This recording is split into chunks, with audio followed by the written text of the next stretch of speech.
I'm Christine Tabaranza, and today I will be mentioning the circumstances which aggravate criminal liability.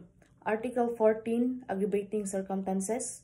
The following are aggravating circumstances that I will going to mention. Paragraph 1, the advantage be taken by the offender of his public position. Paragraph 2, that the crime be committed in contempt or with insult to the public authorities. Paragraph 3, that the act be committed with insult or in the respect due to the offended party or account of his rank, age, sex, or that is be committed in the dwelling of the offended party if the latter has not given provocation. Paragraph 4, that the act be committed with abuse of confidence or obvious ungratefulness. Paragraph 5, that the crime be committed in the palace of the chief executive or in his presence or where public authorities are engaged in the discharge of their duties or in place were dedicated to religious worship. Paragraph 6, that the crime be committed in the nighttime or in an uninhabited place or by a ban whenever such circumstances may facilitate the commission of the offense. Whenever more than 3 armed malefactors shall have acted together in the commission of an offense, it shall be deemed to have been committed by a ban.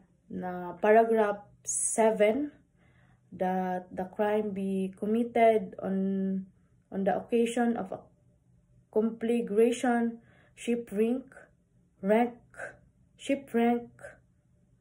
earthquake, epidemic, or other calamity or misfortune. Paragraph 8, that the crime be committed with the aid of armed men or persons who ensure or afford impunity. Paragraph 9, that the accused is a recidivist. A recidivist is one who, at the time of his trial for one crime, shall have been previously convicted by final judgment of another crime embraced in the same title of this code. Paragraph 10, that the offender has been previously punished by an offense to which the law attaches an equal of greater penalty, or for 2 or more crimes to which it attaches a lighter penalty. Paragraph 11, that the crime be committed in consideration of a prize, reward, or promise. Paragraph 12, that the crime be committed by means of inundation, fire, poison, explosion, stranding of a vessel, or international damage thereto, the derailment of a locomotive, or by the use of any artifice involving great waste of ruin. Article 13, that the act be committed with evidence premeditation. Paragraph 14, that the craft, fraud, or disguise be employed.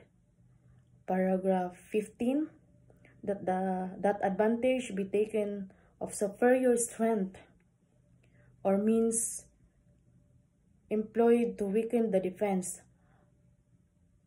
Paragraph 16, that the act be committed with treachery. There is treachery when the offender commits any of crimes against the person, employing means, methods, forms, or in the execution thereof, which tend directly in and especially to ensure its execution, without risk to himself arising from the defense with the offended party might make. Paragraph 17, that means be employed or circumstances brought about which add ignominy to the natural effects of the act. Paragraph 18, that the crime be committed after an unlawful entry. There is an unlawful entry when an entrance of a crime, a wall, roof, floor, door, or window be broken. 20, that the crime be committed with the aid of persons under 15 years of age or by means of